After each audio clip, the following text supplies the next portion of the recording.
Hello and welcome to the Rails Board meeting. I'm Michael Campbell and President of the Rails Board. This is Friday, April 23rd, 2021, and I call this meeting to order at 1:04 p.m. Emily, will you please call roll? Yes. Sue Busenbark. Here. Haley Cox. Here. Just Huh? Michael Campbell. Here. Percy Harris. Diane Hollister. Here.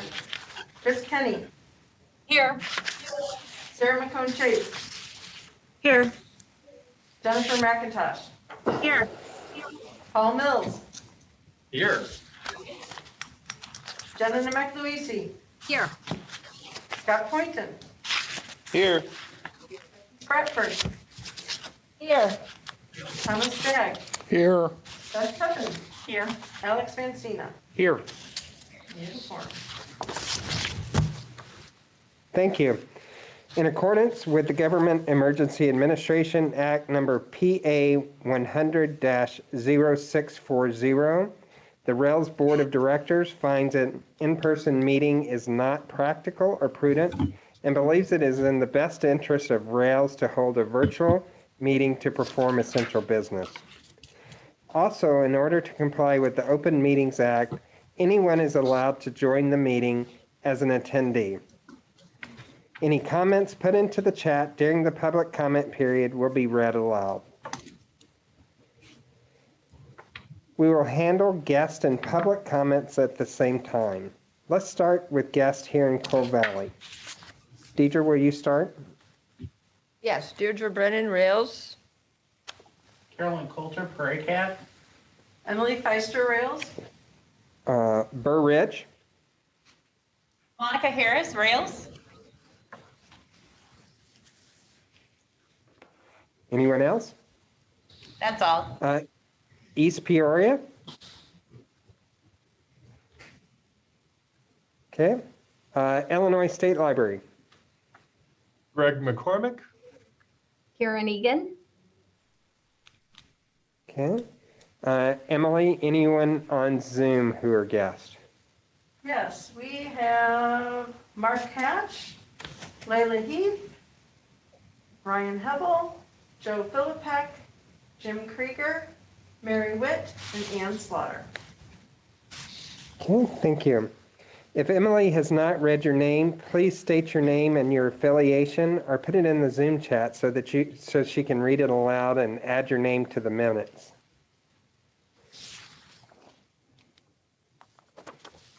Emily, did you receive any comments via Zoom or via email? I did not. Okay. Okay. So we will move on to the consent agenda. Excuse me? Okay, we'll move on to the consent agenda, which includes the items listed. Does anyone wish to add or to move any item to the regular agenda for further discussion? Michael, yes, I would like to remove the agenda from the consent agenda. Okay. May I have a motion and a second for the approval of the consent agenda, removing the agenda? This is Jenna, so moved. I know, it's weird. This is I know. Diane, second. Okay. Emily, will you call roll? Sue Busenbark, Yes. Haley Cox, Yes. Diane Hollister, Yes. Chris Kenny, Yes. Sarah McCone Chase, Yes. Jennifer McIntosh, Yes. Paul Mills, Yes. Jenna Nemec-Louisi, Yes. Scott Poynton, Yes. Becky Spradford, Yes. Thomas Stagg, Yes. Beth Tuppen, Yes. Alex Mancina, Yes. Michael Campbell. Yes. So moving on to the adoption of the agenda. Michael, Biz Lindsay Ryan will join us for her report at 1:30 p.m. So I would like us to amend the agenda to move her report to that time. Okay, so can I have a motion and a second to amend the agenda to allow item 8.2, the report from Biz Lindsay Ryan to begin at 1:30 to accommodate her schedule. So moved, McCone Chase. Second, I'll Haley second, Cox. Chris. Emily, would you call roll? Haley Cox, Yes. Diane Hollister, Chris Penny, Yes. Sarah McCone Chase, Yes. Jennifer McIntosh, Yes. Paul Mills, Yes. Jenna McLuisi, Yes. Scott Poynton, Yes. Becky Spradford, Yes. Thomas Stagg, Yes. Beth Tuppins, Yes. Alex Vancina, Yes. Sue Busenbarg. Yes. Yes. Yes. So Emily, just a note on that. Will you make sure that we keep up with the time and remind us when that 1:30 is? I will, thank you. You're not with her all week. Sorry, everyone. We just couldn't figure out a better way to do it, so. I know it's confusing. So next up is Jim Krager with the financial report. Jim? Good afternoon. You have the financial report for the 9 months ended March 31st, 2021.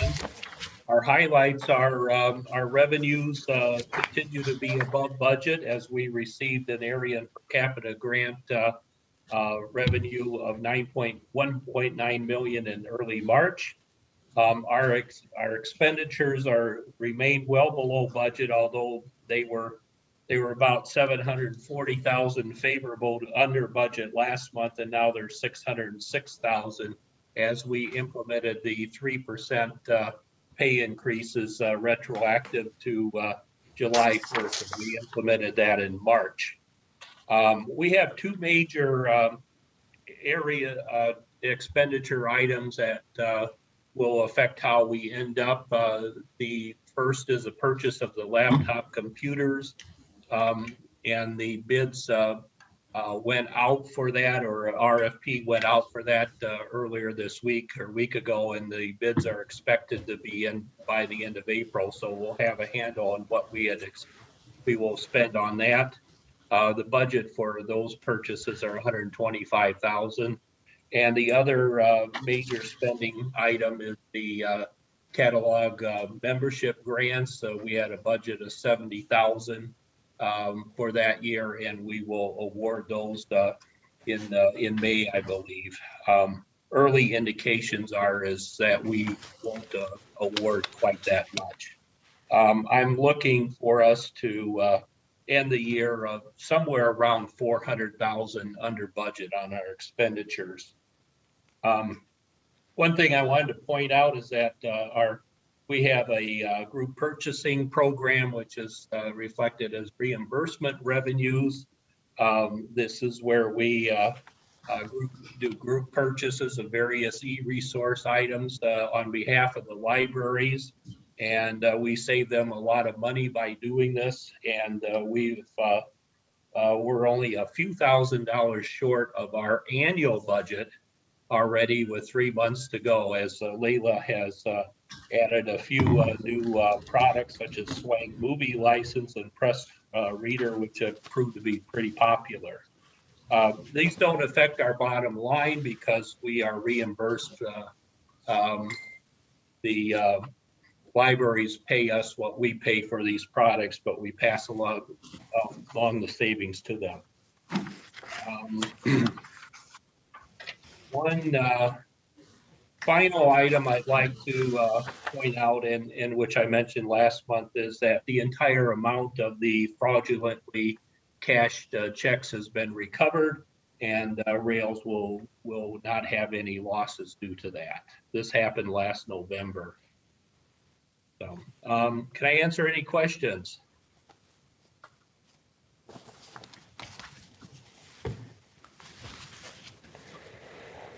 Okay, thank you, Jim. Welcome.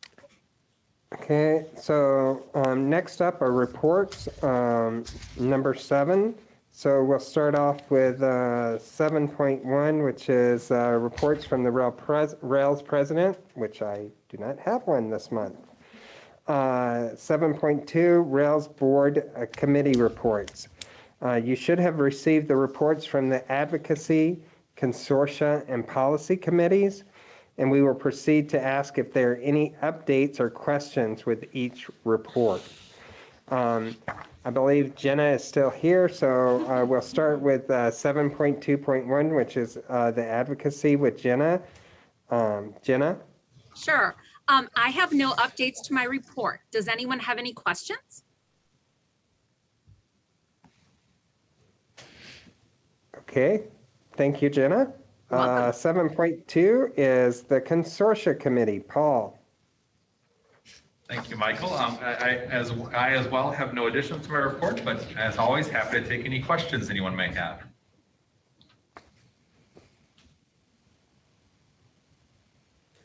Okay, thank you.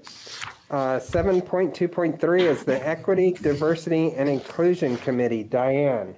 Yes. The Rails EDI Committee has not officially met since February 18th, and our next Rails EDI Committee meeting will take place on Monday, April 26th at 1:30 p.m. In April, each of the three EDI subcommittees had an opportunity to meet, and they established co-conveners, established meeting dates, and established priorities. And then on April 21st, we received terminology training from Ms. Lindsay Ryan. Are there any questions? Thank you. Okay, thank you. The Executive Committee did not meet. The Policy Committee, Tom Sagg. You do have a report of the Policy Committee. We did have another Policy Committee prior to this meeting, and we will have the full report of that in the May meeting for a vote. Okay, thank you, Tom. The Resource Sharing Committee, Monica Harris. The Resource Sharing Committee has not met since the last meeting, but we will be meeting on May 10th, 2021.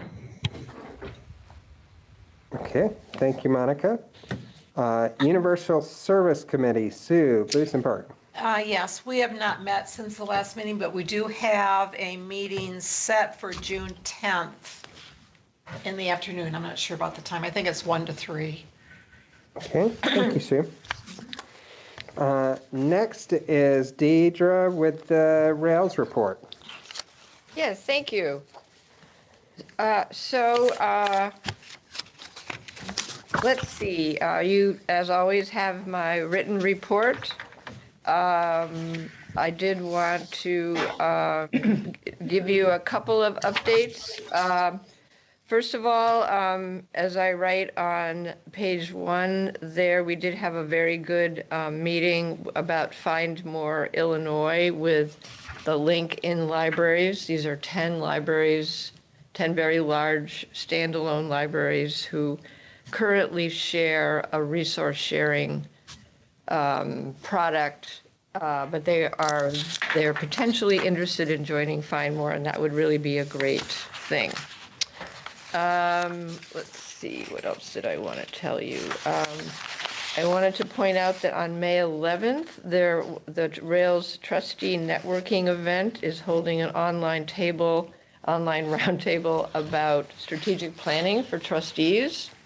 This is being presented by Greg Pronovitz, who you've met before. He has worked with us on delivery. He has worked with one of his colleagues they've developed a statewide strategic planning toolkit. I think you and I talked a bit about this, didn't we? They're developing a toolkit, an online kind of toolkit that they believe will be very economical for libraries that can't afford to spend a lot of money on strategic planning. They did reach out to me a couple of months ago looking for a library to beta test it with, and I was very happy. We were very happy at Rails that they are working with the Cherry Valley Public Library District. Jane Lenser is the director there. I think this could be hugely important for libraries in Illinois that don't currently have a strategic plan, so I highly recommend that. Let's see, we are having a member update next week. Again, Greg will be presenting about delivery there. And also, Greg McCormick will be there to talk about the budget and some of the money that's coming in from the feds. Finally, I do want to point out that we've implemented some of the changes that you suggested in your engagement survey, like the written reports that you didn't hear from just now. As well as there's the document at the end of my written report that is the action items from previous meetings, things that that the board voted or directed staff to do, and just what is the status of those. Of course, most of them aren't necessarily done. There's just progress. So happy to answer any questions about any part of this report.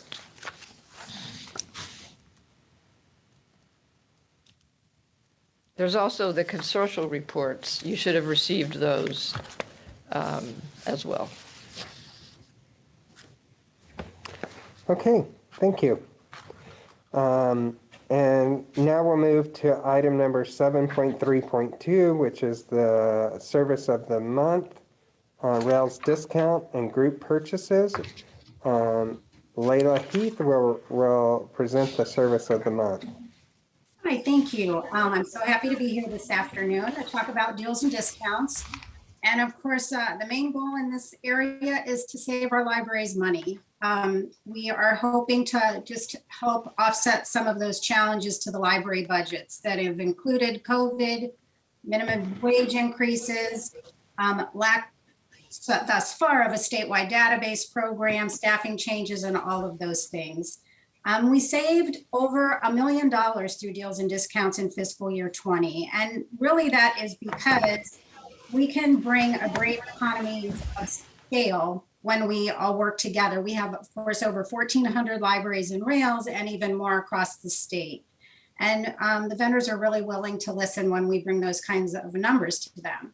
We're looking for partnerships with our vendors, ones that will benefit the libraries, but also that will give us solid, proven resources, or as well as trending new resources that offer a discounted price. I will say I am always happy to hear about resources that our libraries are interested in. You all know what you need. And most of the deals I'm going to talk about today have been the result of members coming to us with resources that they're interested in. One of those is Read Squared. That is an online tool for managing reading programs, including summer reading. That I believe was featured in one of our board meetings last spring. And we now have over 40 members subscribing to that particular resource. Another one is Swank that started off, again, a librarian brought that to everyone's attention. We started off with just 19 libraries that were able to participate in the Rails group purchase. And now with all of the changes and things that happened with the pandemic, the vendor worked with us. We now have over 100 in the group purchase. And obviously these are difficult times for resources that are building related, but we'll continue to work with them to migrate all of the Rails libraries over the next couple of years. And we, most importantly, are able to maintain that. They gave us a very good discount rate. We also in this department are looking at what's happening and responding to those trends and circumstances. So of course, the pandemic last year was a big impact. We looked at and were able to get discounts on curbside services, PPE, Read Squared that I mentioned was really key to get those reading programs on summer reading online. Another trend that has been very important for our Rails library and state are data analysis and targeted marketing tools. So we adopted OpenGov and we had Gale Analytics a couple years ago, expanded both of those, but also this year added Patron Point, and actually just this morning signed off on pricing for Orange Boy, which several of the libraries had reached out to us. So we'll have that up next week. We are exploring more resources for K through 12.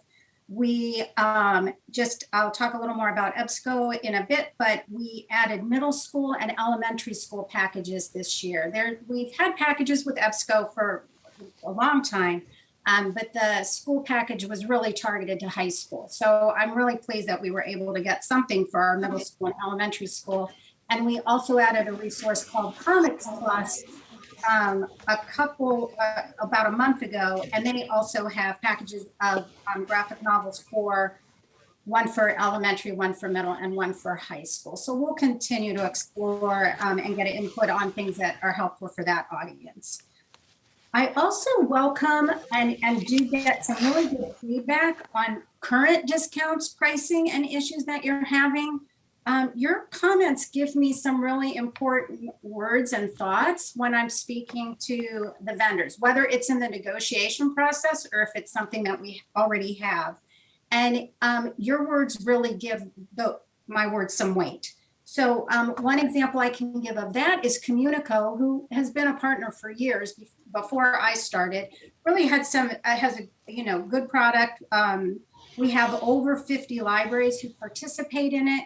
But there were some current concerns, and I brought those to Communico, and they adjusted some of their pricing tiers and also added some value adds to current packages. So, again, just keep letting me know what you need and where you're finding issues or also things that you're really happy about, because I do tell the vendors about those things too.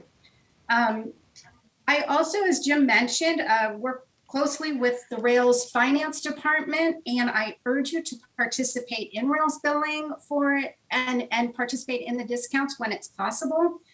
It's really an important tool for the oversight on pricing. I have personally sent back invoices to the vendors for billing adjustments when I see that it's not, something's not quite right for libraries. So it's also really the best way for us to quantify the value add of the entire deals and discount program. As many of you know who have come to me with suggestions, it does take time to work through the deals as they may be complex and potentially involve a lot of libraries and money. It was one of probably my biggest adjustments because, of course, working in one library, I could close something really quickly. Now it can take weeks. But that is just the nature of it. Also, sometimes the deal doesn't work out. The pricing isn't right. The conditions aren't right. But that's okay. Sometimes it's just timing, and we can always go back and revisit it. We're playing the long game, so that has happened too. And sometimes it's also just a relationship building process, and what we can work on in 6 months or a year later is different than sometimes what we start with. So each deal is basically its own project. And so with all the multiple deals and things, they work, as any of you know, and a lot of you have done lots of negotiating. So it's really, there's the negotiating process, but then once we have the deal, it's also managing all those renewals and all of the billing and things like that. So in order to grow this program, we have just started working, or actually purchased an online resource that is used for group purchasing process. It's called Consortium Manager. It will help us increase the efficiency of this process, the capacity, and also member communications related to group purchases. So I'm really excited about it. We have a core team that includes myself and Eric Bain and Jody Rubel, but we have other Rails staff that will also be very involved, including the finance team.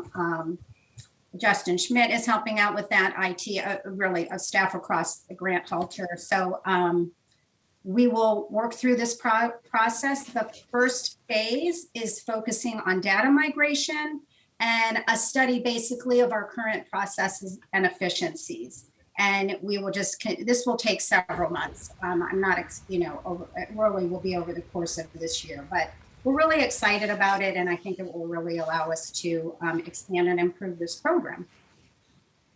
So I've been talking about deals and discounts, and you may want to know where to find them if you haven't already. And it's on the Deals and Discounts page of our Rails Library website.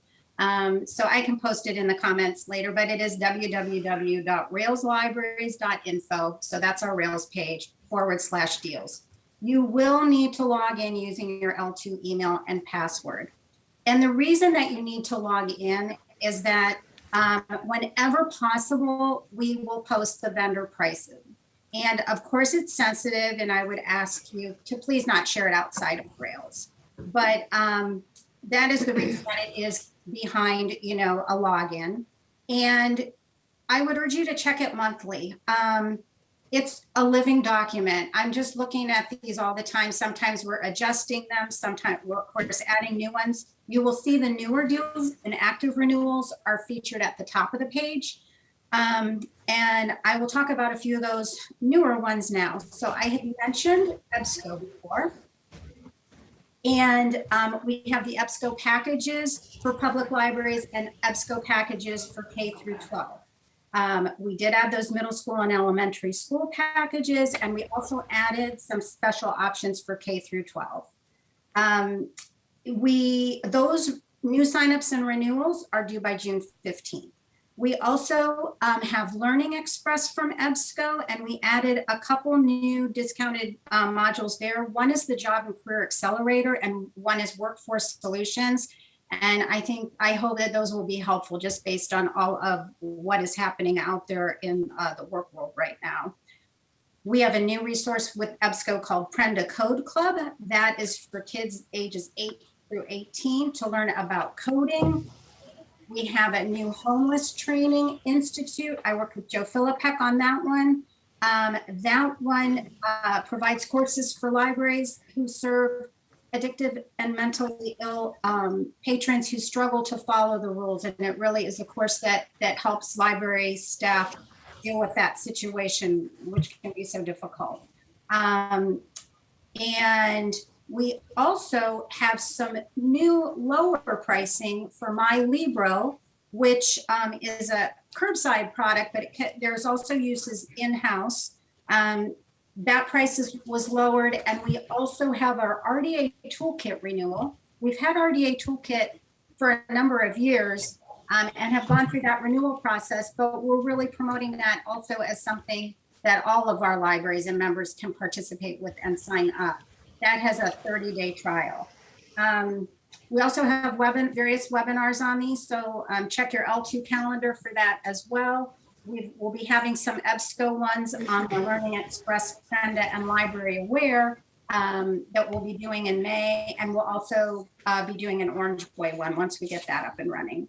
So again, I thank you all so much for all your support, ideas, suggestions around deals and discounts. Feel free to email me or call me anytime with anything related to this. And I thank you for your time. I know we've got Biz coming, or it maybe is here. So I don't know if there's any questions I need that I can answer now, or if not, I will. Yes, Jennifer. Hi, thank you. Just wanted to say I congratulate you on you getting Consortium Manager. I think that's a really good move. I know how complicated managing consortial subscriptions can be, so I'm happy that you're getting some tools to help with that complex process. The question I had for you was just if you could say a little bit about your approach to looking for and negotiating deals for multi-type libraries at once. And most of the Rails deals have a public library focus. Most of our members are public libraries, so that makes perfect sense. But some of these projects are, kind of cross populations, and many times there are different kinds of licenses for different populations. So I was just curious, do you come at them looking for a range of options for different users at once, or is it kind of driven by who's asking for products? How do you approach that?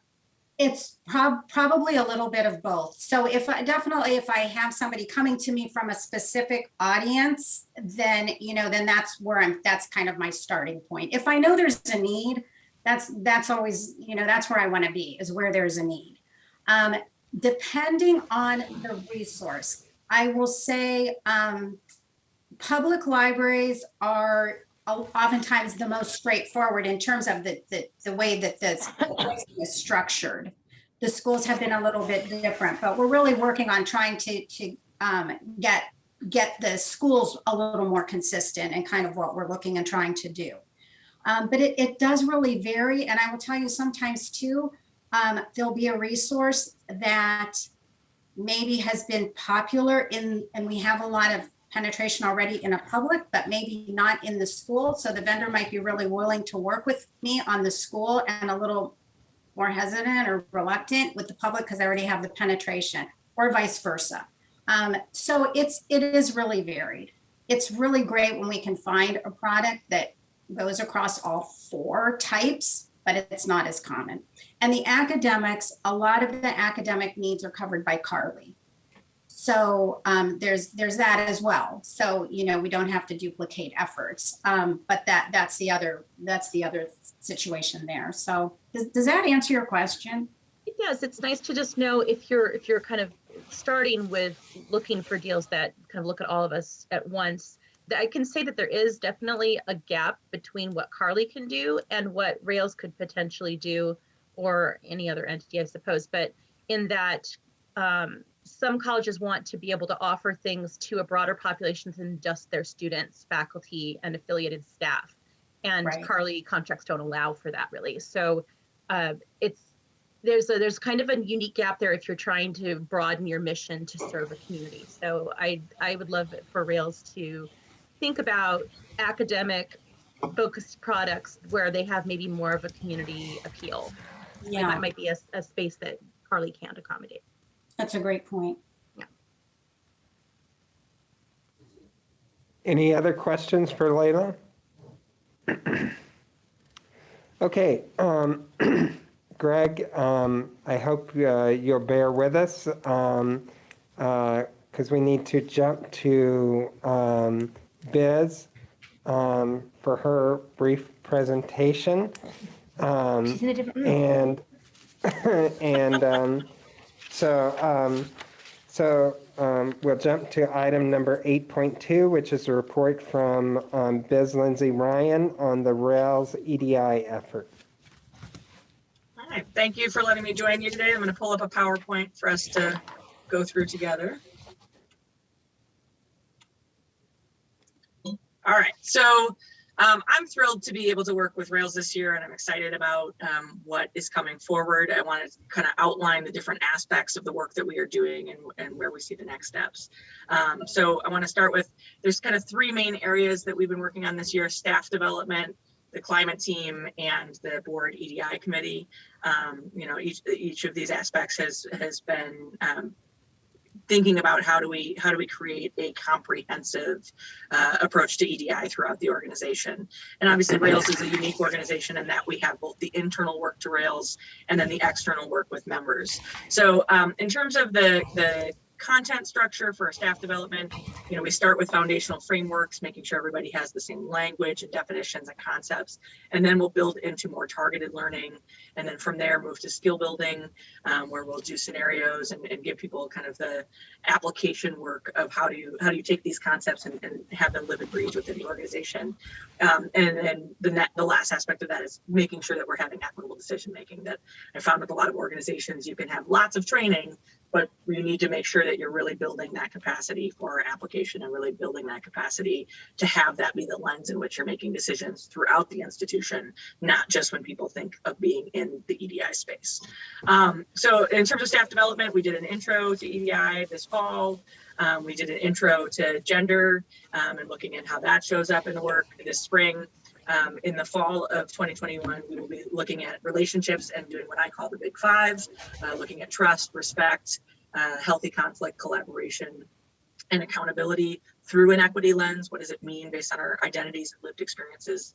Those are words that we use as universal, and yet people have very different definitions and expectations of those concepts in our work. And then we'll move into the skill building sessions in spring of 2021, where we'll be doing some more scenarios and helping folks think through, how do I have these difficult conversations with folks? How do I find my voice, and how do I receive feedback? So the workplace climate team is a team of folks that is doing more of an audit of the organization. So we look at kind of the team in terms of expectations and roles and outcomes. And I think it's helpful to kind of talk about what climate work is and what it isn't. So it's intended to be a collaborative process. This group is kind of the think tank for the organization. They're the brain trust to not solve all of the problems and do all of the changes, but to think through how does everyone feel welcome and included and safe and respected within the institution. So they're tasked with thinking about all the different relationship types, thinking about all the different points of entry in the internal work and the external work. It isn't intended to be a siloed piece of work. It's not supposed to be that we do equity work over here and then the rest of the time we're doing all of our other work. It should be a lens in which we cultivate our understanding of how these things keep us from doing our best work and keep people from reaching their fullest potential. It's not a gotcha system where we're trying to put people in the hot seat for mistakes. It's trying to create as much candor and accountability within the organization so that everybody can do their best work moving forward. So there's a lot of different deliverables, but the overarching thing is that we want everyone to reach their fullest potential. We want everyone to feel respected and valued. When you invest in climate work, we see a significant improvement in relationships across the organization and healthy relationships for navigating the things that happen in every workplace.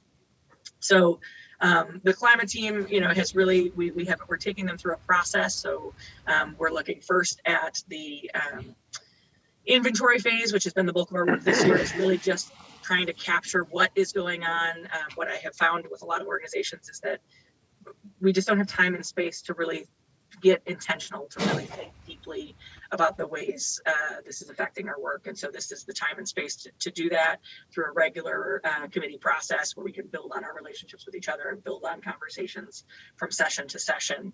And it allows, the organization to have transparency and accountability for equity, diversity, inclusion efforts. It moves us from that kind of checkbox compliance way of looking at EDI to like, how do we really think about how we set up our organization and operationalize EDI and what we do. So we have kind of two domains in the work with Rails, both what's going on internally to Rails and then what is in the external relationships. Rails is unique in that so much of its function is to work with lots of different entities. So we developed 4 different relationships that we wanted to explore. We're looking at staff members, staff partners, staff board, and staff relationships. And so when we have this 3-part process of inventory to planning to implementation, we are having separate meetings on each relationship type so that we can make sure that we're giving each relationship time and space so that we can think about how EDI is integrated into these things. So the timeline, we started last July with our first kind of introductory conversation with the staff, but then really got into the climate team onboarding in September, starting the inventory phase in October and doing that through December.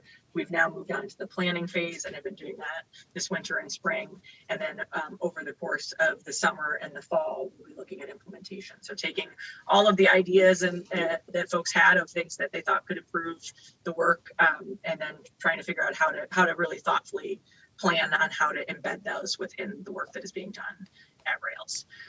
So there's lots of hopeful outcomes. Certainly leveraging relationships is a huge part of it, making sure equity is consistent in the way that services are offered and having, I think Rails has kind of a broad definition of equity that needs to be considered because you're working with lots of very different types of libraries and different populations being served by those libraries. So, we want to make sure that with our staff development that everybody has a baseline knowledge of EDI so that folks can feel like they can bring their best selves to work and that we want to, foster an environment where these things are really valued and maximize that in our partnerships outside of Rails.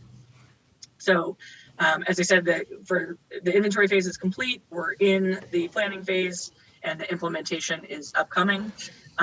In terms of the EDI committee, we started with doing kind of an introduction, talking about hopes and knowledge sharing.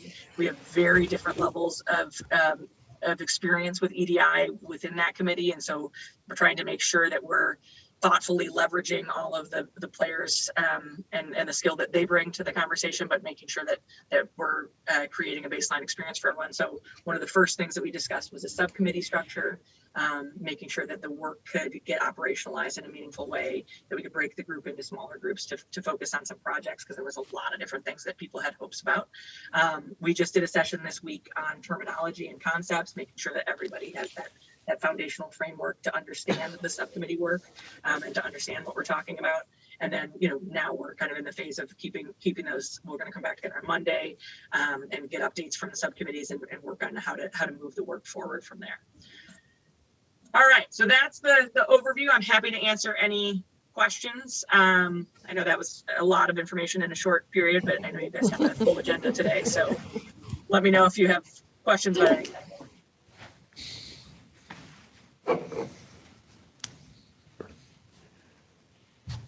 One thing I didn't mention that I think is on the horizon is to think about a cohort model. That because of the relationship Rails has with all of the libraries, we think that there could be a great way to deliver this type of experience and process to other libraries, and to have an experience that we roll out that can onboard a certain amount of libraries at a time and have them go through the same kind of training and learning experience and learn how they could have climate teams and all those things within their own organization. So a bit of a train the trainers model where we could really give more libraries access to what Rails is going through, so that hopefully the change can permeate across the Rails system. And that's being considered and determined from here. I have to say it's been really wonderful to, doing this on Zoom is a challenge, right, Biz, right, everybody? Yes. But I think it's gone remarkably well, and I think that I've been really pleased at how engaged everybody has been.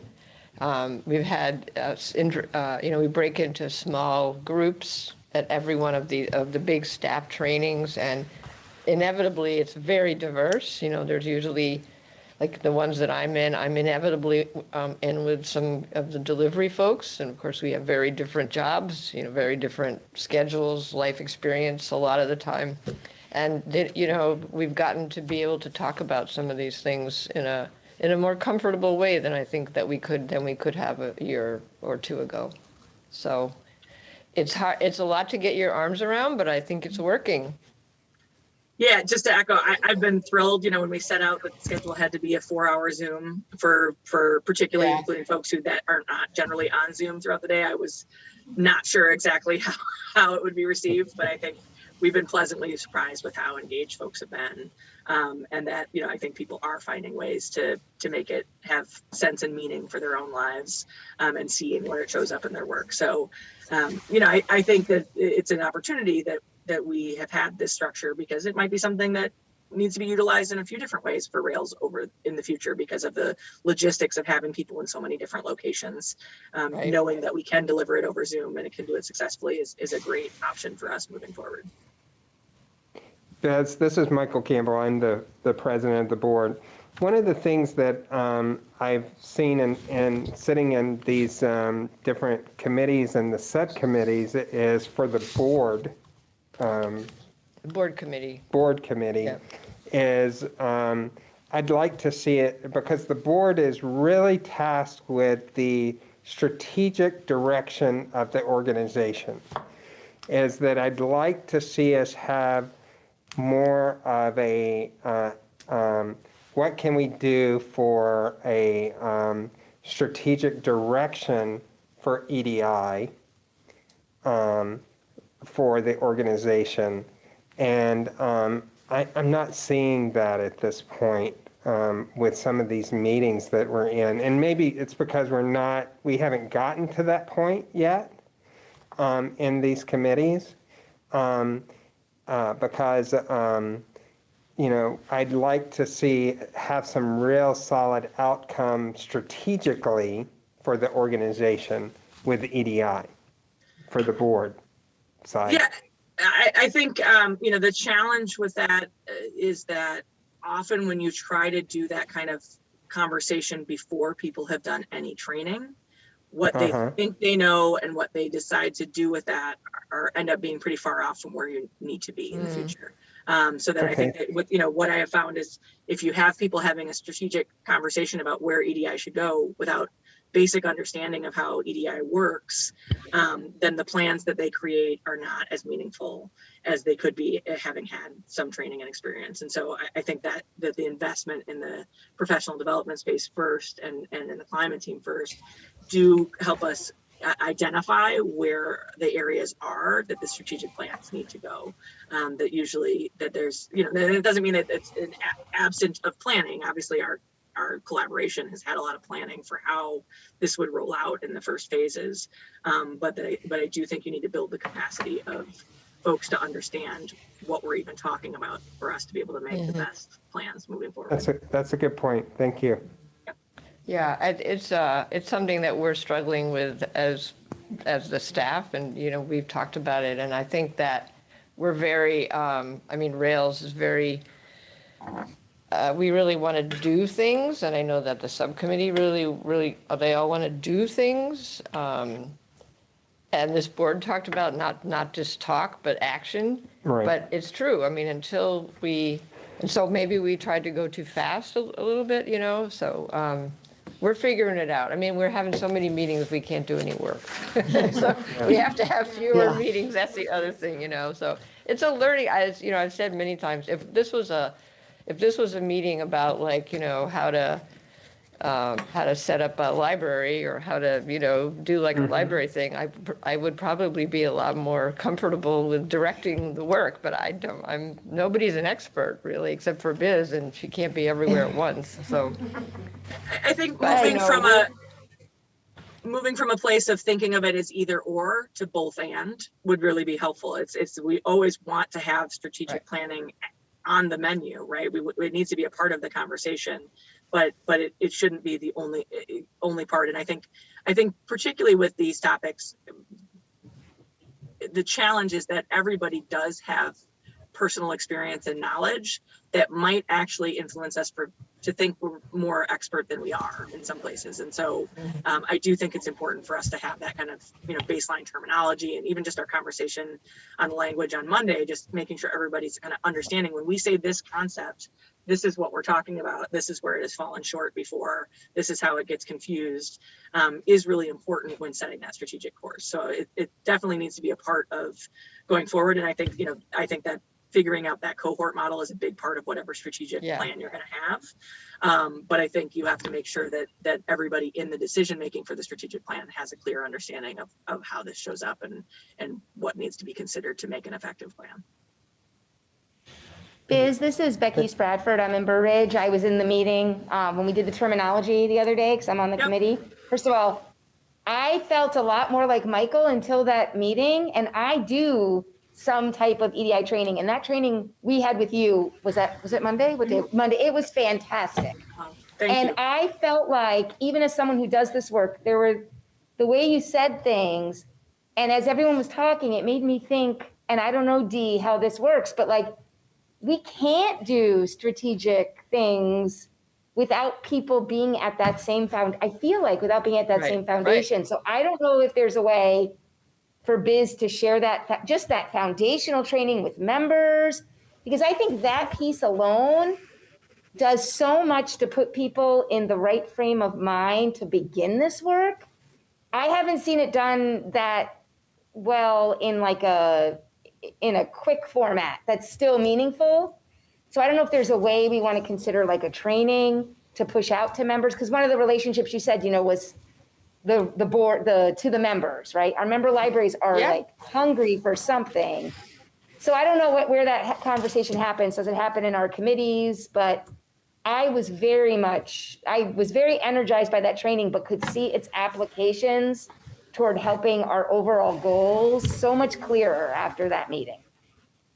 Okay, great. We'll work on it. We recorded that. Yeah, it's recorded, so. Thank you for that feedback, Becky. I appreciate it. Yeah. Yeah, it's a great suggestion. like I said, maybe Biz can be everywhere at once if we just keep recording her all the time. Power of Zoom. Well, we might have, well, there were technical difficulties, so we might have to redo that. We can't just show. Of course there were. We had to persevere through a few tech glitches. I think there's an incredible opportunity for Rails to really do amazing things with the framework that you have. And so I'm open to brainstorming of the best way to deliver things to as many people as possible. Great. I'll hold you to that. Yep. Well, thank you. Any other questions? Okay. Okay, All right. thank you, Biz. Take care, everybody. Thanks, Biz. See you. Okay, so we'll jump back into our agenda and go back to our reports. And I believe we were at the Illinois State Library report with Greg McCormick. Good afternoon, everyone, and greetings from everyone from here at the State Library and Secretary White. So as mentioned earlier, we do look forward to the member update next week, speaking more about the FY22 budget and its implication for libraries and library systems, and also the new federal funding source, the American Rescue Plan Act, which is still being developed nationwide right now, I believe. So, but we'll have more information to share next week. A lot has been occurring since our last meeting, both at the federal legislative level and here at the state level as well, with meetings regarding the Build America's Library Act, and within the Illinois legislature, certainly implications on the FY22 budget. The Secretary's budget has gone on through the Senate State Officers Appropriation Committee meeting where libraries did come up in that discussion, and so that was very good to hear actually that day, that there was interest in what was occurring with libraries. We're also following very closely Senate Bill 2232, which is an accompanying piece to the increases that were in the FY21 budget for school libraries and public library per capita grant programs. That was on its third reading today in the Senate and should likely go to the House maybe by the end of the day or next week. So that certainly has implications for all types of your members at Rails. Since the last meeting, the Secretary did award or make final grant awards to 3 more public library construction grant applications that we had, those being the Winchester, East Moline, and East Dubuque public libraries, all Rails members, I believe. And right before coming into this, it was nice to see some things coming back to normal because we received a groundbreaking invitation from one of those, and that seemed a bit foreign given the last year. So I think we're going to try to make that groundbreaking, quite honestly. So it was really nice. So April 15, we did receive what is likely to be the final applications for the $50 million program, which I'm speaking about, the Public Library Construction Act grant funding, because the applications that we receive will, if moved forward, will indeed use up the remaining balance of the $50 million. So that's all good news as well, too, to see those come in and the interest. And I would say interest across the state. There was really north to south, we received a lot of applications for that. We also have reviewed, and our Live and Learn Construction Grant Committee has reviewed the applications that we had for that grant program for FY21, and we're awaiting to make those award announcements in the coming days. We also have received, I think I reported that, all of the public library construction grant or public library per capita grant applications for FY21. And we have now reviewed those, and I believe that 638 of the 639 applicants will receive funding. We, of course, are very interested in what happens to the Senate bill, but we will move that forward as soon as we can. We're now moving into really looking at more of what's to occur for FY22, including, of course, the system grants that you're going to discuss later, but all of our other grant programs, Project Next Generation, literacy grant reviews, the radio information service program for the Talking Book and Braille service. So many things going. Next week, we have a meeting with the Institute of Museum and Library Services regarding a review of the State Library Administrative Agency and the work that we have been doing over the past 5 years under that program. Early this morning, Karen Egan, who is on here, we had 109 questions to respond to in anticipation of that meeting. So, and so that was sent to them this morning, and we will go through that with them actually next Tuesday morning before your member update. So by the time I get to your member update, I may be a little tired. So we still look forward to it. So that's really all I have for today. So I know there are many more things on your agenda to get through. So, any questions for Greg? Okay, thank you, Greg. Thank you. Okay, and now on to new business and the FY 2022 budget and the operation plan. Jim and Deidre,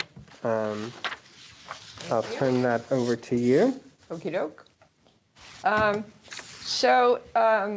As you know, our operational plan and our budget, which are part of our annual grant application to the state library that Greg was just referred to, is due on the application is due on June 1st, and we've been working on it. So you have in your packet a lot of documents related to it. So I think we'll start with the operational plan, which is pretty much fully formed at this point, obviously in draft form. And this, at the top of it, there's a memo that I wrote on top of it, FY22 Rails budget and plan of service. So the memo that you have here, it just sort of lays out in big picture the different areas that we work on, and just to make sure that you understand why the document is set up this way and what it is that the reason, the basic reason that we do what we do, which is not just because it's the right thing to do, but it's because it's in the statute. And the letter that, I got from Greg this year that I get every year says right in it, the FY22 budget and operational plan must support these statutory priorities: administration, resource sharing, bibliographic access, consulting and continuing education, and delivery. So those are the main components. And then we have our own strategic plan that the board has approved, and it very much lines up with what the state library expects us to do, which is quite fortunate, but certainly not by accident. So anyway, as Jim already told you, we expect that we will finish this year somewhat below budget in terms of our expenditure, so we'll end up with a surplus. But the budget that we're looking at this point is for next year will be a deficit, we think, unless things change dramatically, which I'm not expecting. So just to kind of run through some of the major things in the budget and the plan of service. So as I say in the memo, on the revenue side, our investment income is probably going to be down from what we were expecting in last year's budget. The budget amount for the grant itself has not increased in 10 years, as I've told you, and as we know that we think we need more money. You can see that our expenditures are budgeted to increase by about 600,000. Now, this is all still draft, so we won't know yet. Some of that is definitely related to personnel. But as we know, we certainly want to keep a good, hire and retain a good staff and make sure that we pay them appropriately. Related to that, we're having a lot of trouble hiring delivery staff, hiring and keeping delivery staff because has been so much growth in logistics. Amazon pays, I think, more than we do. We pay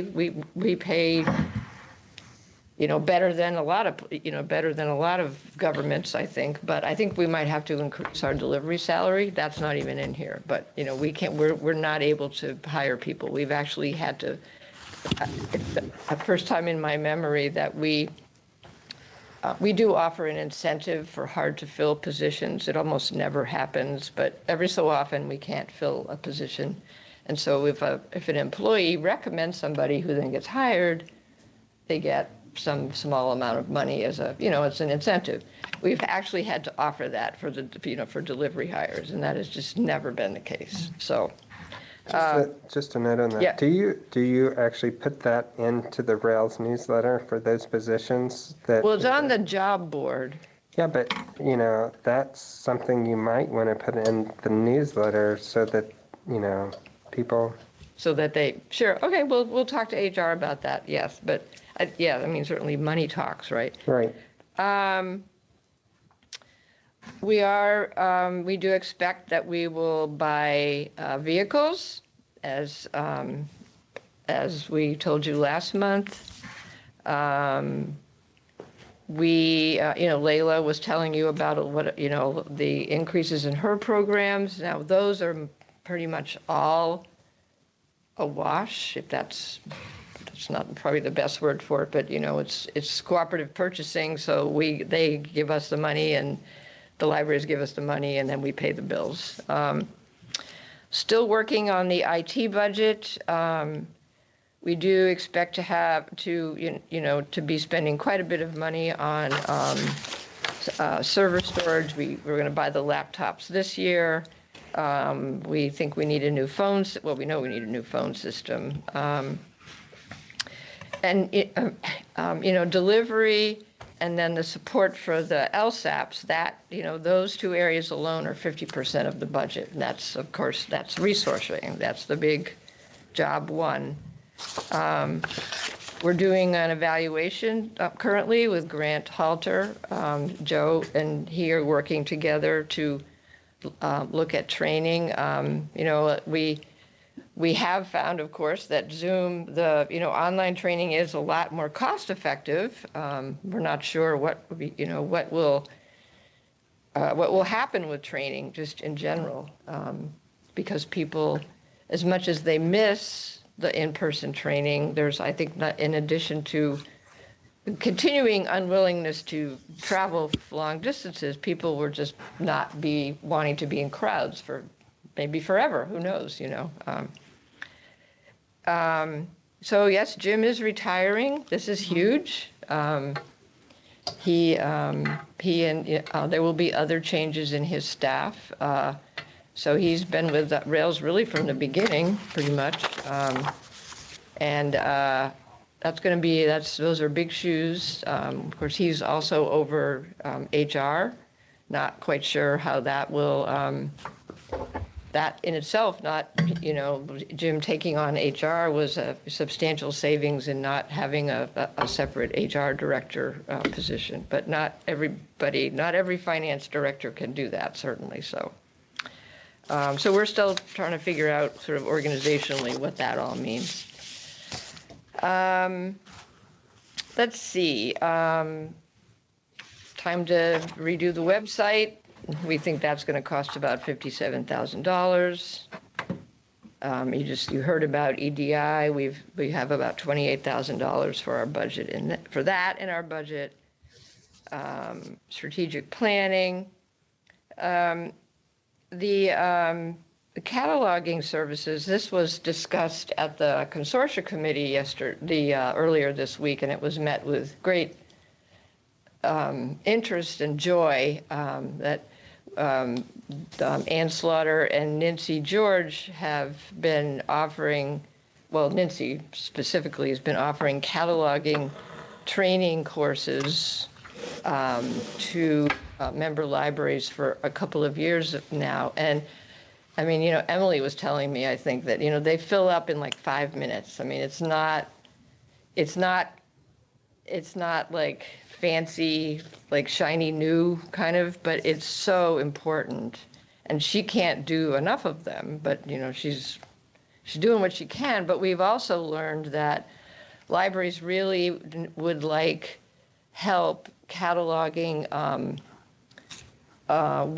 some other world languages that are not supplied by the Catalog Maintenance Center. So that was, as I say, the consortia were very interested in that, as were the library directors who were in that meeting. So that's a new program. We're estimating $50,000 for that. It's expensive to do this work. We could certainly start that program out smaller, but Nancy speaks several languages herself. She'll be doing some of this for free, so to speak, but some of the others are, we do have to pay for. There is, at the end of the plan of service document, there's an extensive list of the statewide programs in which we participate, including some that we fund in total. We are going to be asking the state library for the financial relief. This isn't, I know Greg and Karen have heard this before, $75,000 that we spend on L2, which is something that is used by the entire state. We've been happy to do that for all this time, but we can't afford to do that anymore. And then the world language cataloging, which everybody would benefit from.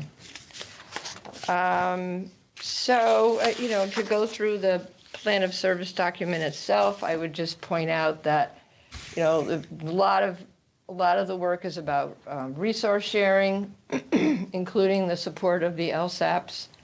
On page 2 of the plan of service, there's explanation of what Find More Illinois does, and I told you earlier we think this might be a big year for Find More. Let's see. I also wanted to point out that delivery is of course part of resource sharing, even though it's called out, but that it's a big ticket item. We are putting an RFP out soon to see if we can do any additional outsourcing and whether that would save us any money.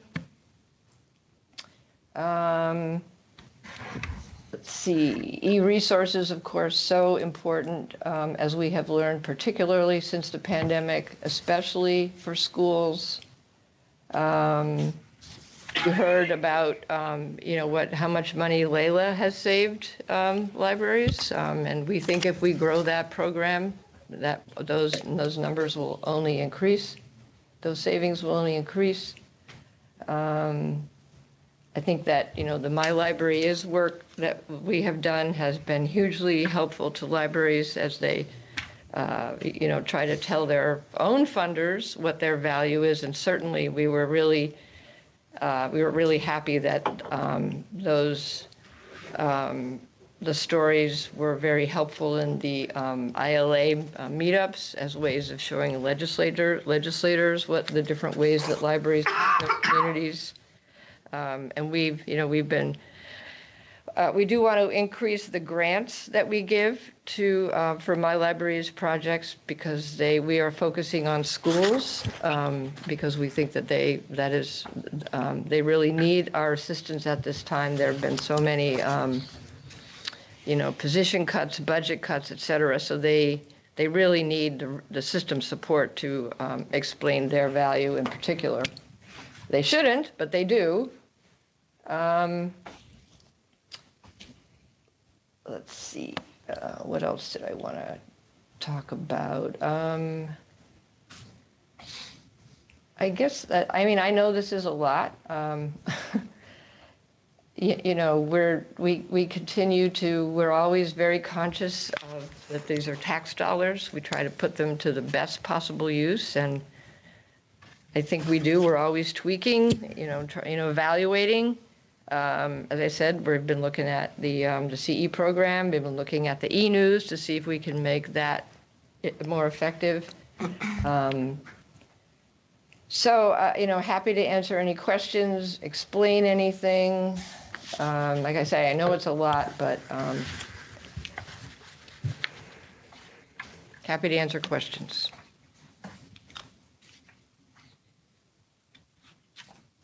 Jim, what would you like to say? I have a couple of comments I can add, maybe Good. put it in perspective. Deidre gave a nice rundown of the new and upgraded projects that we'd have, such as a new website and that, and it's on the surface, certainly to me, they are all very much needed, like the EDI. But I did a little rundown of what the costs were of these new and expanded programs, and they're around $200,000. But I think it would be money very well spent. We certainly have precedents for continuing our operations when our grant funds were down, as the board decided to continue our operations during the 2 years that the state did not pass a budget, and we were short about $4 million in each of those years. But as Deidre said, we are going to see if we can obtain some additional financing from the state library. But even if we don't, our current coverage of operations, we have cash and investments on hand to cover approximately 18 months of expenditures. And if this were to happen and we incurred this $500,000 deficit, that would still leave us with about 17 and a half. It's only about a half a month's spending, and we certainly could absorb it, although that's our last resort. So that's pretty much it. Yeah, and I think, the per capita grants were increased for the public and school libraries a couple of years ago, and, I'm talking to you, Greg and Karen, and I've said this to you already. I mean, we haven't had an increase. When Rails was formed, there was a lot of savings that was realized, as there needed to have been. I think that, Rails and Heartland have really done a lot with not very much money over the years, and we need an increase. We need to get that done, and so I hope that you and the secretary will support that. Yes, obviously not this year, next year. We really hope that can happen. Our personnel costs are budgeted at about 45% of our total expenditures, and if you take away the over $1 million that we spend on reimbursement purchasing, that percentage goes up to around 50%. So we're kind of, and we really need to, as Deidre mentioned earlier, need to keep our salaries and wages competitive with the outside world. And so it's getting tougher and tougher every year to make the revenues and expenditures balance. It was a struggle definitely the last 2 years, and this year we couldn't do it. Hey, Deirdre and Jim, this is Scott. I just had a question or a comment or a thought. I mean, obviously the funding's been flat for 10 years, as you've described, and the hope is that there will be an increase in funding. But if that never happens, I mean, I feel like this is a game of like chicken, like who's going to blink first. is there like a break glass in case of no additional funding plan, to address things on the expenditure side rolling forward, or are we just gonna like just go forward as we have been and just pray for that funding increase? Well, I guess I would, oh. Well, I'll go first, Jim. Pardon me? Who goes first? I'll go first. All right. I will just say that I'm not going to just pray. I'm going to work hard to advocate for the funding, but I know that's what you mean, Scott, but just to, really seriously. But I mean, yes, I mean, I can make a list of things that would be cut. I mean, that's easier than advocating for an increase, frankly. But I can, we can bring that to the board next month, and you won't be happy. So, well, no, I mean, nobody ever is, right? No, I know you don't expect to be. I'm just saying it's not. Yeah, we'll bring you a list, a plan. Sure, I'm just wondering sorry, when. Go ahead. No, it's fine. I was just wondering when that conversation will happen. Sure, it's a good question.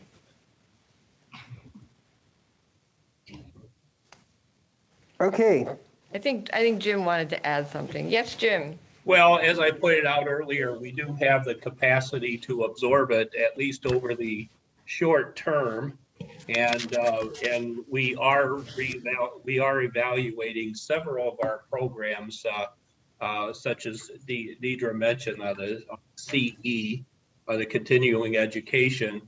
And we do have we will have shortly an RFP out on delivery services.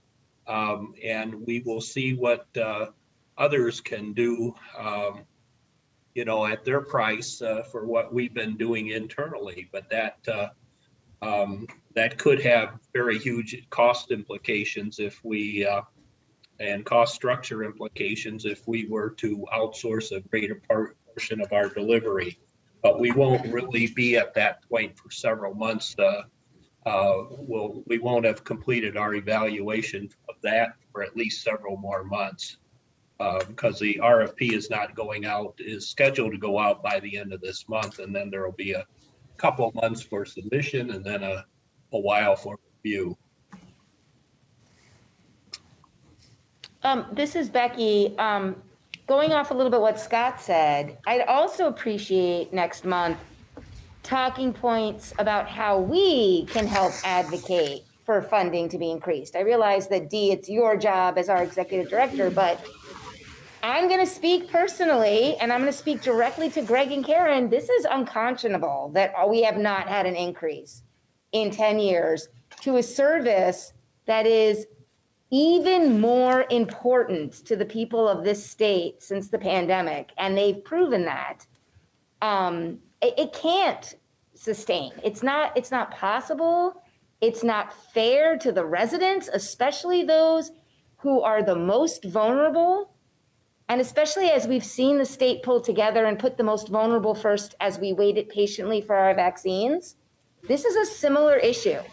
And what I see going on and I live in one of the communities that has a lot, but I also live close to communities who don't. And what I see going on, and I travel all over this state for my work, and what I see going on and what Rails is able to do for everyone is amazing. But in general with libraries, I'm always advocating. You see these ads for director jobs in the Chicago area, and they want you to run a major suburbs library for under $100,000, for under $70,000. Like, this is an epidemic in libraries, and the state is the top, and they need to set a standard that says this is unconscionable. Like, I'm sorry, the Evergreen Park Public Library is listing a director for $65,000. I understand that's all they can afford, but that is embarrassing for our state, not for that community. They are doing the best they can.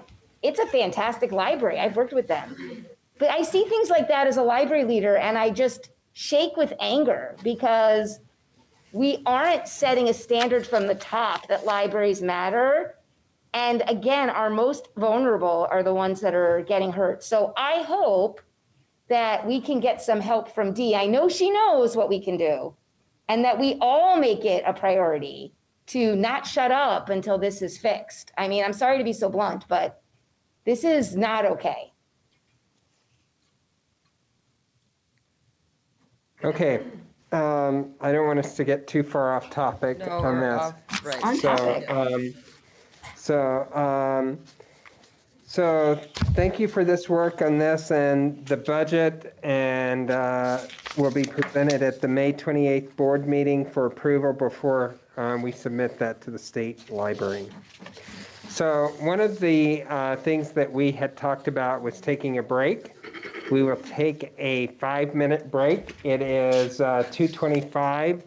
Let's go get a drink, have a bathroom break, those kind of things. Be back at 2:30.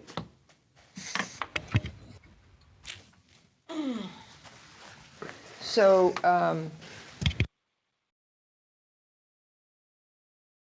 Okay, are we all back online? Okay, we'll move to item number 8.3, which is the executive executive director evaluation. You'll receive a survey link for Deidre's annual evaluation shortly. The surveys are due by Friday, May the 7th, in order to give me time to compile the responses. The findings will be discussed in a closed session during our June meeting. So this is something that we do every year for the board. And so I hope that each of you will take the time to, it's a SurveyMonkey review. So now on to unfinished business. Deidre and Monica will give us an update on strategic planning. I'm afraid there's not really much of an update because we're still awaiting 2 proposals. We still only have the one that we told you about last time. So that's it. Okay. Next up is number 9.2, which is board engagement survey results. Dee? Yes. We have been doing a few things. Some of them, thanks to for your suggestions. Some of them we've already done in this meeting.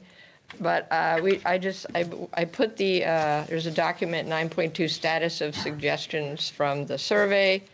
Items in red indicate some things we need a little bit more clarification about. You will also attached in your packet is the job description with the language, some language added and highlighted. The board member job description as you had asked for. On the first page, a calendar. So we did provide a possible calendar. We're not quite sure if this is the kind of calendar you're looking for, if you're looking for something that had more, that was more about, this is more like I think this is useful because it's like internal dates and things like that, deadlines, compliance kinds of things. But we didn't know, maybe you want more about some, continuing education things or conferences or, so just I think it'd be good to add some key like the ILA events that board members should consider attending into that. Okay. So like on an ongoing basis kind of update, okay. Like in February, we know that for the advocacy, those events that happen in February. The meetups, I see what you mean. Yep, that's a good idea, yep. And then there's the trustee forum. Exactly. We could put that, yeah, okay. So that new board members know kind of what to expect month by month. Okay. So there's that. So whatever, if you have things you want added, just let me know. I need to look it over. Let's see, we put the megaphone symbol in the report, the monthly report, so you can see some examples of advocacy topics. Let's see, on page 2 now. I did highlight some advocacy issues related to the federal funding. We're taking breaks in the meetings. I guess I haven't agenda items that have generated a lengthy discussion. I guess we haven't summarized the status of the item yet, but maybe at the end of the meeting I'll go back and do that. We've got the written committee reports, more networking opportunities. We're here doing that. Then we're more presentations by staff from Rails member libraries. Just wondering if there are particular topics that you're interested in. You could let us know, or more about different types of, we try to do some reports from the different types of libraries like we had, Jenna talked about school libraries. Jennifer and Sarah did a report on academic libraries, but Hallie did a report on special libraries, but we can do more too. It doesn't have to be board members. So just interested in any additional feedback. If you want to just email me after, you don't have to tell me now if you don't have any ideas, or if it's fine the way it is, that's fine too. Comments?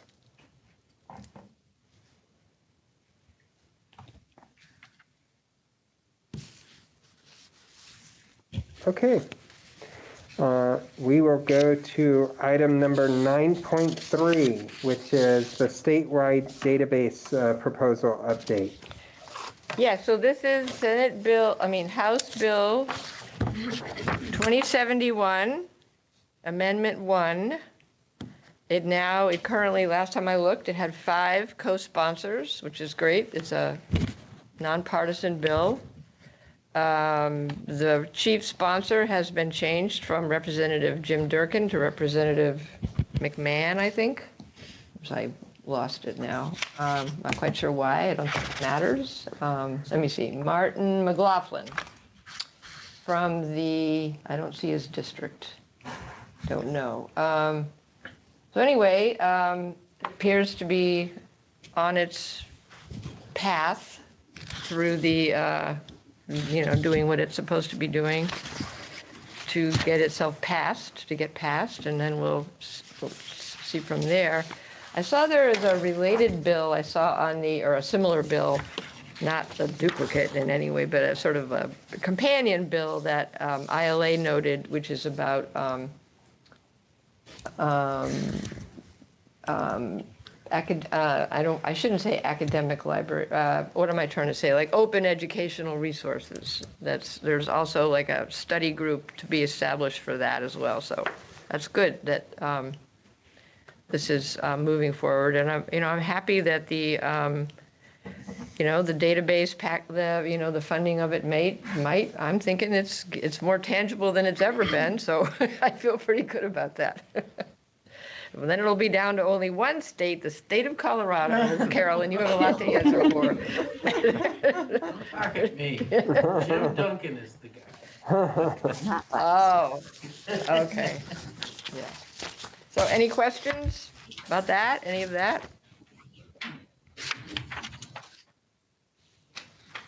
Okay. Thank you. Next we'll move on to item number 10, which is board development and the future of delivery with Monica Harris and Mark Hatch. Thank you, Michael. Well, this has been an eventful year for all areas of rail service, but delivery is certainly no exception to that. Throughout the pandemic, delivery has had to adjust, change, and pivot time and time again, as you have all heard at the meetings that we've had from month to month. As you all recall, Rails resumed delivery in June 2020 after a COVID-19 induced pause. And as libraries needed us to resume delivery, the Rails delivery team was there to ensure that materials got to all the patrons who needed them. Under the leadership of Mark Hatch and his team, Rails facilities and delivery staff procured PPE for safe handling. They regularly updated our procedures for keeping staff and members safe, and they communicated them with membership, clearly communicating expectations for quarantine and safe materials handling through several administrative changes. Like many libraries, there were challenges with staffing and frequent updates and changes, as Deirdre alluded to earlier. But through it all, the delivery staff made sure our libraries continued to receive materials. Quarantine requirements for materials moving through delivery were removed on April 12th, and the delivery team once again seamlessly absorbed those changes. So as we look forward to a library life post-pandemic, delivery continues to look towards the possibilities of the future. This year included the RFI and now RFP processes around our delivery practices with consultant Greg Pronovitz, the possibilities of automation, the potential to implement additional LASA recommendations, and then analyzing how Rails uses its spaces now with our new post-pandemic workflow. Our Delivery and Facilities Director, Mark Hatch, will now share more about the year in delivery. Mark? Thank you, Monica. And I'm going to try and share my screen. So I'll start off with, okay, I'm going to start off with our facility summaries because I broke this presentation down into 3 different areas. Facilities, our current delivery operation, and then also future delivery, considerations. What you've got on the screen here, this is primarily a at a glance overview of our monthly expenses, our lease terms, miscellaneous comments associated with each hub. Just to highlight a couple of the important points here, we own the Burr Ridge building, the Cove Valley property, and we lease the East Peoria property, which is currently, I've been told the screen did not change. So let's see. Ryan, can you log back in and help me and figure out why my screen is not changing now? 1 moment. Can I just hit resume slideshow? Will that help? I'm trying to see. Are you changing it on the actual full screen presentation side, or are you changing it on the? I'm changing it on the presenter side. Yeah, you have to change it on the other side. Click on the other screen. Okay. There you go. Okay, great. I'm going to work off the other screen now. Okay. Alrighty. Thank you. So we'll figure this out. My apologies. I know I only had a couple of minutes. So, so pretty soon the red light's going to be flashing for me to end my presentation. So I'll get through this relatively quickly. Start the music. Music will start. Okay, so now this is the document I was talking about. This is our facility at a glance document, and that goes over all of our monthly expenses, the lease terms, the comments, miscellaneous comments associated with each one of our hubs. I just wanted to mention that we've got a couple of the properties that we own, which is the Burr Ridge, the Cove Valley, and our interesting enough, our East Peoria hub. We've been on a month-to-month for since 2019, believe it or not. We've been on a month-to-month since 2019 with a 60-day out clause. However, the landlord now has approached us and wanting us to sign a 5-year lease, but naturally we're not going to make a decision on that due to the pending RFP and the outcomes with that. So I'm going to see if I can switch the screen again. Did you guys see my facilities COVID precautions now? We do. Outstanding. I'm Wonderful. getting the hang of this. This is great. Okay. Let's see. The problem is, okay. Now it's changing. I'm having problems with my working off of 2 screens like that. I can't see my notes. So, problem. Okay, let's see if I can move these out the way one more time. Okay, now I just wanted to briefly talk about some of the COVID precautions that we've implemented, to keep this staff safe at our hubs. We've instituted a wellness self-assessment check. Staff are required to take prior to them entering the buildings. We have thermometers in each one of our hubs for them to take their temperature checks. That's required at each beginning of each shift. We've got masks. We've provided masks. We've asked them, and they have the option to utilize gloves, and we've provided guidelines on that. We're requiring 6 feet of social distancing as much as possible. Our route times have been staggered to reduce the number of people at the building as much as possible. We have hand sanitizing stations throughout the building to encourage proper hygiene. And nightly, we have a electrostatic disinfectant sprayer that we use to disinfect all of our outgoing containers. I see Karen also wanted to chime in on something. Karen, you wanted to add something? No, Mark, I was just going to assist you with the comments, the notes that you can't see. I was going to send those to you. Oh, thank you. Okay, great. I think I'm getting this now. I think I'm getting this. So under the current delivery operation, we're a hybrid of in-house and outsourced deliveries.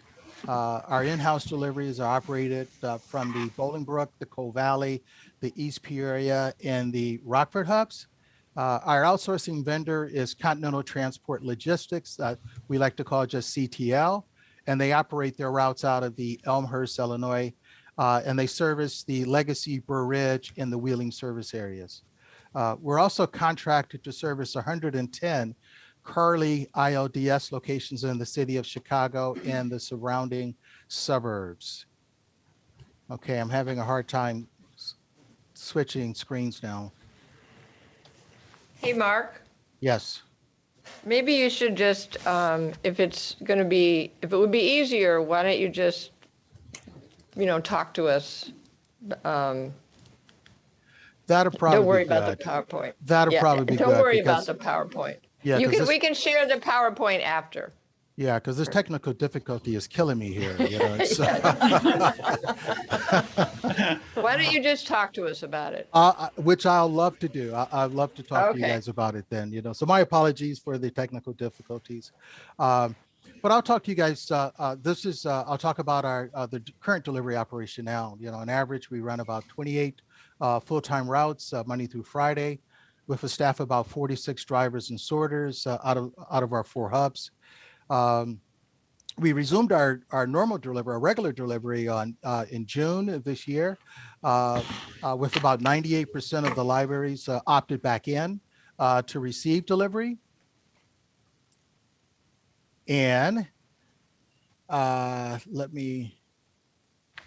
notes just went away when someone just removed my PowerPoint presentation. Hold on.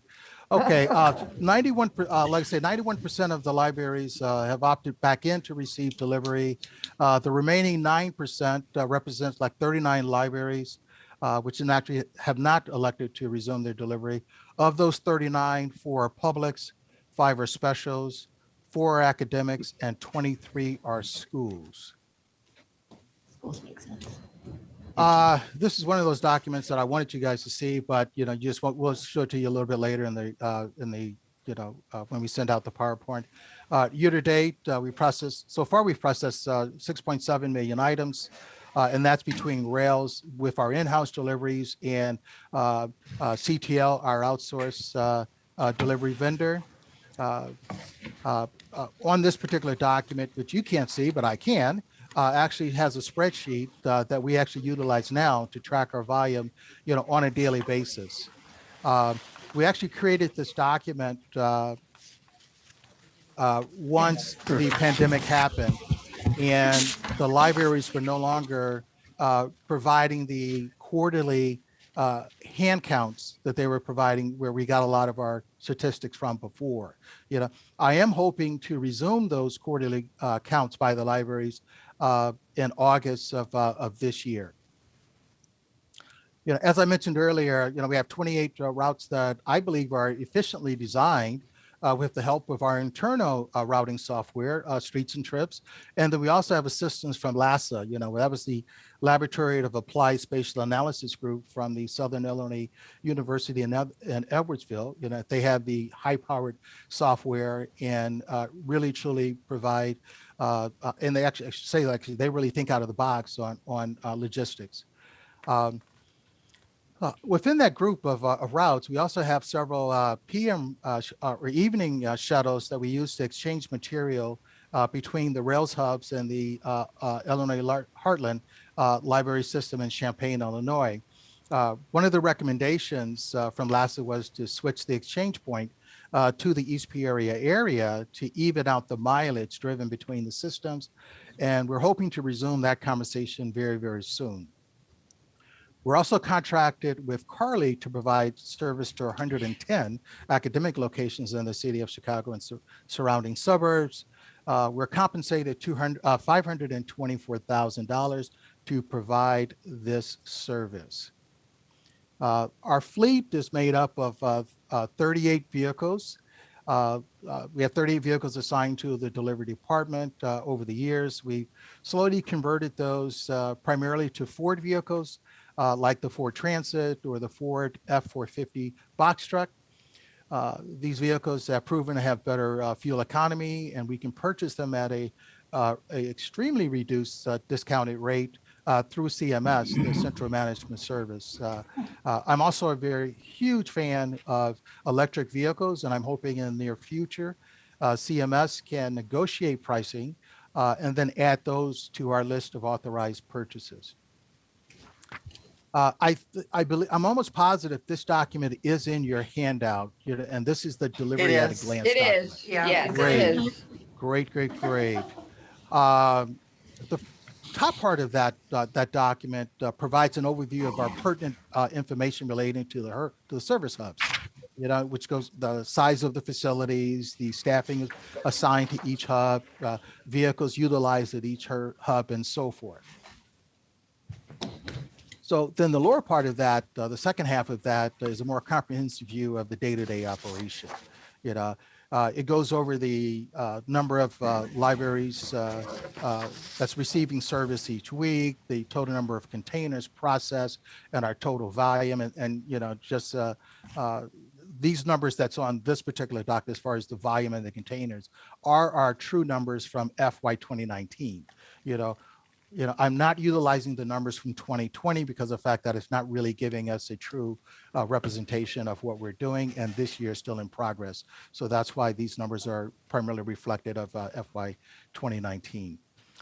It also talks about the total number of our Carly locations assigned to each one of the service centers, the different methods that we provide delivery, from mail to CDP, which is the Delivery Community Partnerships, locations set up under van on demand. Those are the extremely low volume locations, and service only as needed.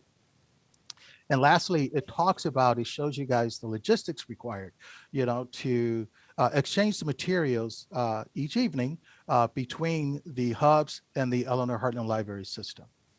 So that is the bottom half of that. I also wanted you guys just to take note of our delivery webpage, and then also to look at it, go in and look at it periodically, because there's a lot more information on that page that is not being covered here today.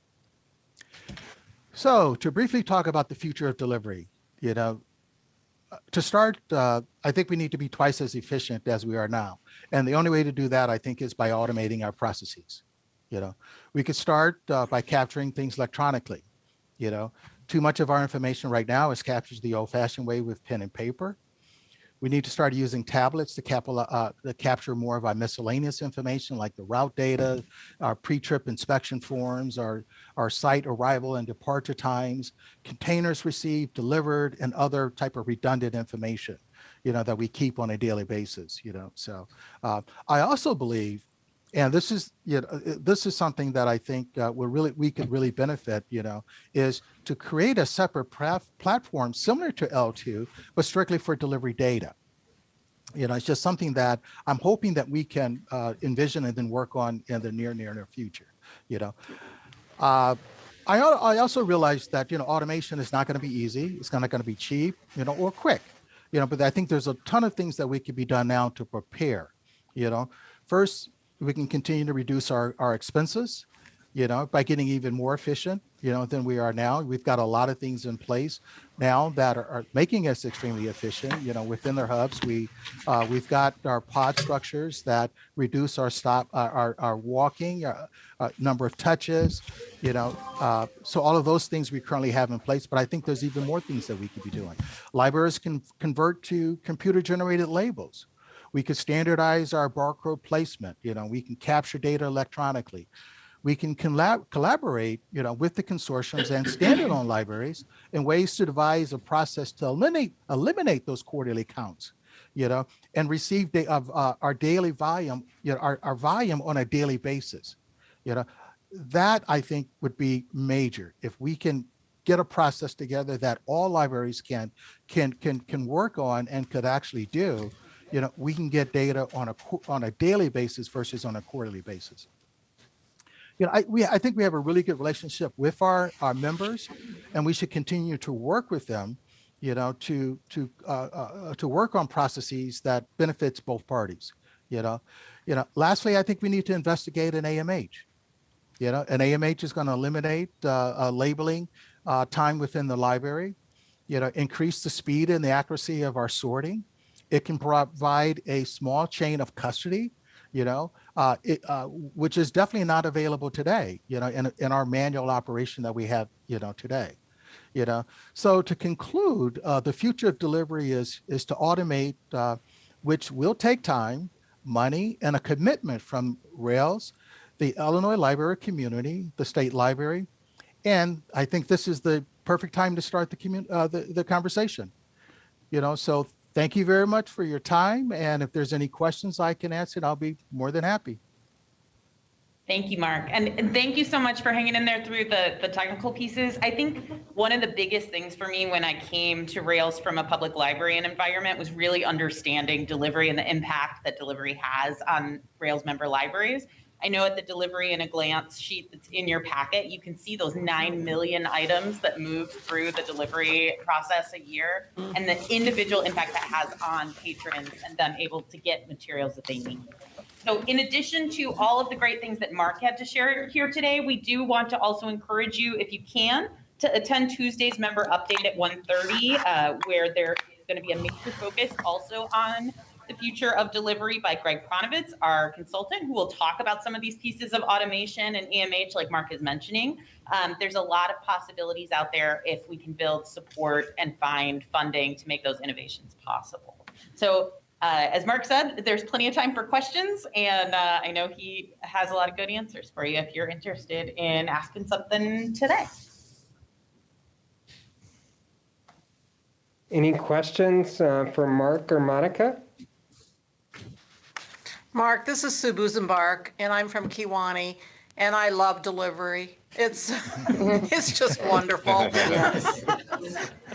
I get a lot of items from other libraries, and I'm just very grateful for that. So thank you for all your hard work. Thank you for saying that, and we enjoyed logistics, so thank you. Yeah. This is Beth Teppin. I also think the delivery aspect of participation in Rails and Prairie Cat is like the most important thing, and the thing that our libraries believe Rails is about. And I think as a member of the board and learning more about these processes, I have a better appreciation of how large the operation is.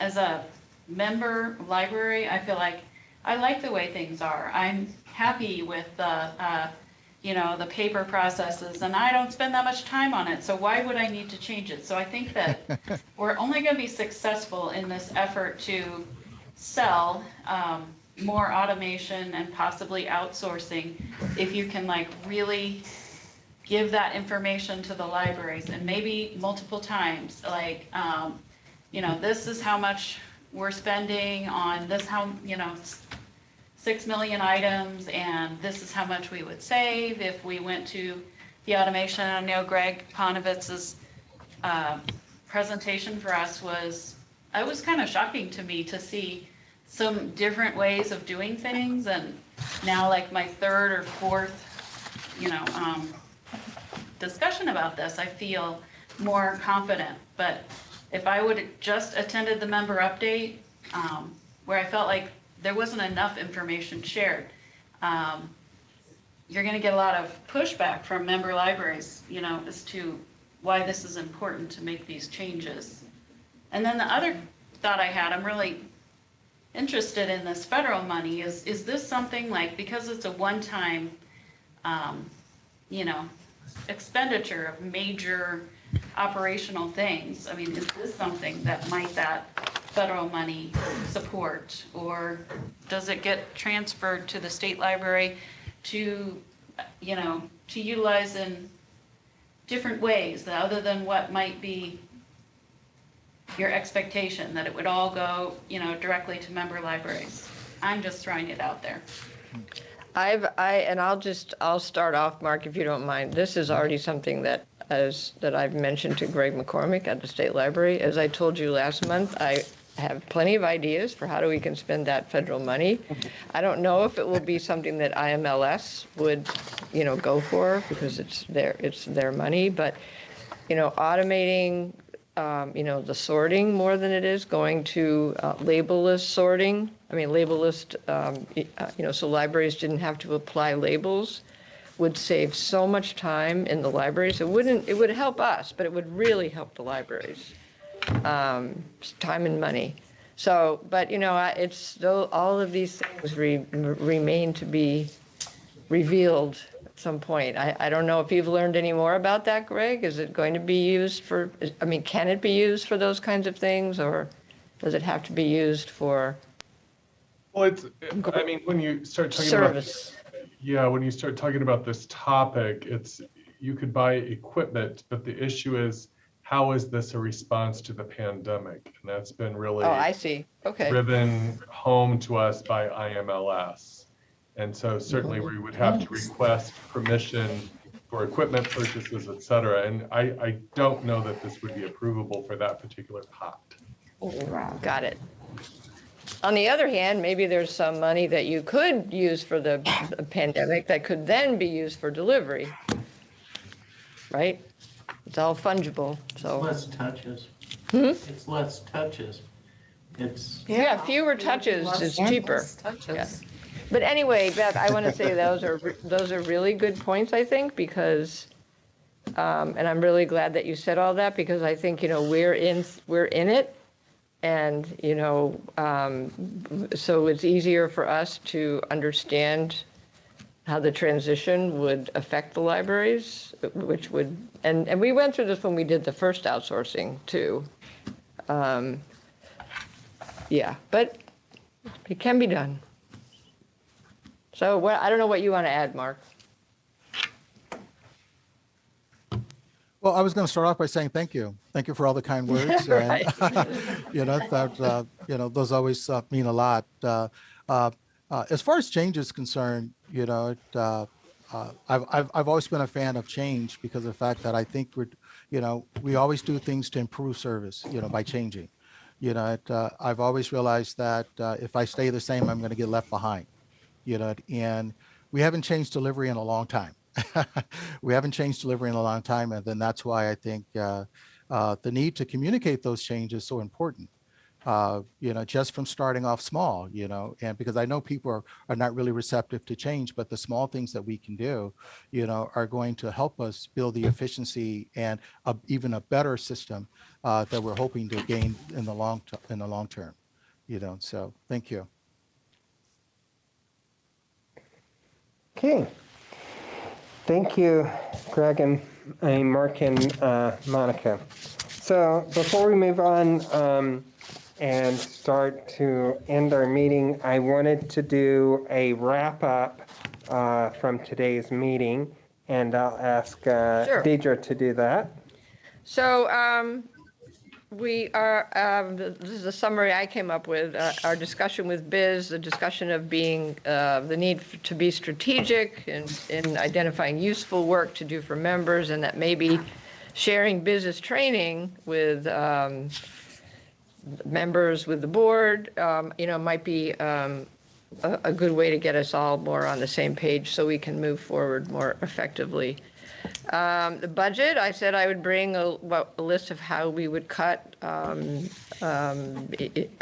we might go about cutting expenses so that we don't have a deficit budget, or we won't have, going forward.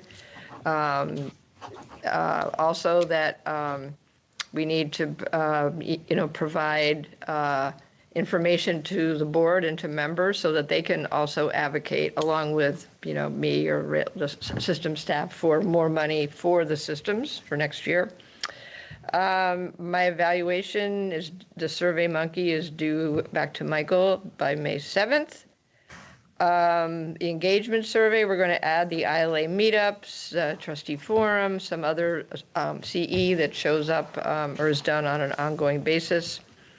In delivery, we have already reached out to Greg at the State Library to have another conversation about changing the exchange point, because that would save about $100,000 off the bottom line for both.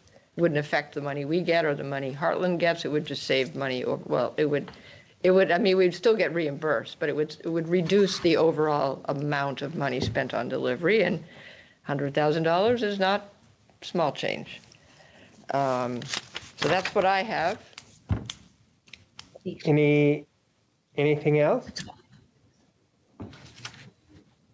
Okay. Hello, this is Go ahead. This is Percy. Hi, Percy. Yes, I'm still alive. I'm still around. That is good. Yeah. Uh-oh. Oh, hold on. Phone keeps going off. Thought he I'm could sorry. call me. Just want to give an update on ILA. For the past couple of months, we've been doing trustee workshops. The first one was in March. We just did one in last Saturday on diversity, equity, inclusion. May 15th will be our last one. It will be a boot camp for trustees. The topics will be Finance 101, ensuring leadership pipeline for succession planning, and foregoing strong relationship between library trustees and directors. So I hope you can just get the word out to let everybody know that we still have these workshops, and I'm still around, and hopefully I'll be back after the election. I don't know. That's it. Okay. Me. Oh, and the reason why Thank you can't you. see my picture, if you see me now, I have bags under my eyes. I have no more hair. You see the picture, I have no hair, and I'm just worn out.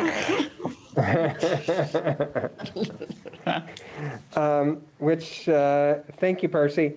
Would anybody else like to share anything happening at their library? Jennifer? Hi, this is not specific to just my library, but I wanted to just, again, kind of like Percy, I wanted to put out a plug for something that's coming up that is a nice opportunity possibly for different kinds of libraries to come together in a learning setting. The 19th Annual Information Literacy Summit is happening on April 29th and 30th. It's a Thursday and Friday. It's usually an in-person event hosted at Moraine Valley Community College, but it's online completely this year and completely free for the first time, since there's no associated costs with catering lunch and that sort of thing. And it's hosted by Moraine and DePaul, who have hosted it for many years, plus also College of DuPage. We're going to be the sponsor for that event moving forward. So great speakers on topics ranging from misinformation, disinformation, as well as that's Dr. Laura Saunders from Simmons University is speaking. And then the other keynote speaker is Fobazi Atar from Rutgers, who kind of coined the concept of vocational awe in librarianship and has lots of interesting things to say about libraries and library profession and that sort of thing. So wonderful speakers. There's multiple tracks, and there'll be some posters as well. So I encourage people from all different kinds of libraries to kind of dig in a little deeper with information literacy. Great. Anybody else?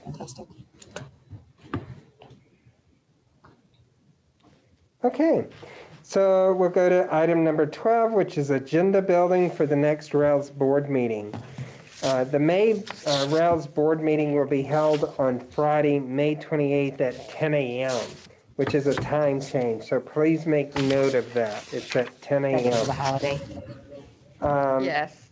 Items on the agenda for the May meeting will be the 6-month review of our closed session minutes, approval of the area and per capita grant application, an update of the Explore More Illinois program, and an under board development state and the state of the resource sharing in Illinois.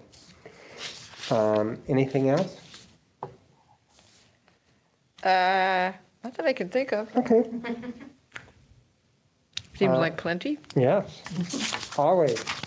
Okay. With that, I thank you all for your attendance, and I adjourn this meeting at 3:16 p.m. Thank you. Thank you. Bye, everyone. Bye.